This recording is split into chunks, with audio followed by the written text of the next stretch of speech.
Welcome sa new page, new FB, new channel, new life, and new content. Ako ang iyong Kuya Diyos Adventures, the God's creation in Palawan. Grabe talaga sa mga intro. At eto na mga kapasada, magkatapos nga inalign at binalance at nilibel tong sidecar na to. At ito, inilagay na nga namin ang motor ni Joke Vlogs para maikabit na natin sa magandang sidecar na ito. Ay naku po. At eto nga mga kapasada, inilagay na namin yung panglagay sa gilid niya. Pagkatapos ito, dahil nga walang katulong si Joke Vlogs, ito tinulungan muna natin dahil nga ang kanyang partner ay absent. Ito ang inyong lingkod, siyempre tutulungan natin para makabit na ito dahil mga kapasada excited na rin tayo magamit to sa ating mga vlog o mga adventures na ating content ngayong buwan na to para nga walang aberya. At eto, talagang kinondisyon natin ang motor at ang sidecar, nagpagawa tayo ng bago.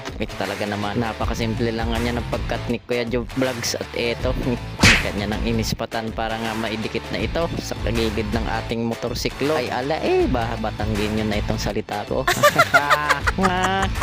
Ay nung pagpasak ng motor mga kapasada, at ito nga kanyang inuna yung gilid nga nito ng sidecar na ito, bandang driver side nga ito mga kapasada.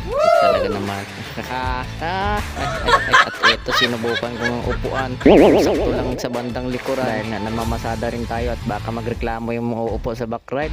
Talaga naman. At pagkatapos nga mga kapasada, at ito sinukat na ni Doc Vlogs kung okay lang ang layo ng motor, bila ang sukat nga para sigurado kung sakto ang layo at ang agwat niya. Ako po, at ito pinag-isipan niya ng mabuti. Talaga naman kala mo talaga namang may isip. Hi, joke lang mga kapasada, meron naman talagang isip yan si Doc Vlogs kasi matalino at madiskarte yan sa welding shop. Ingat ka lang baka kanya-kanyang ma-spot.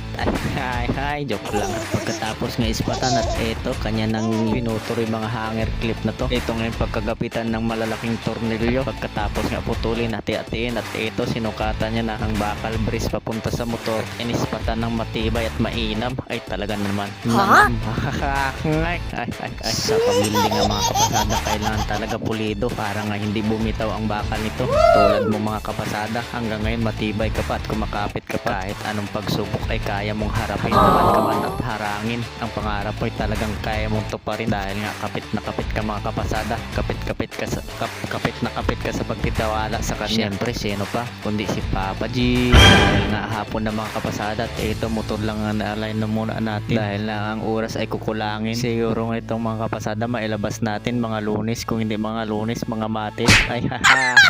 Eto na siya mga kapasada, talaga nakakakilig talaga sa ganda ng forma. Para sa akin mga kapasada, sakto lang talaga yung align nito, hindi mataas hindi rin mababa. Alam mo na mga kapasada, ito lang muna ang update sa inyo.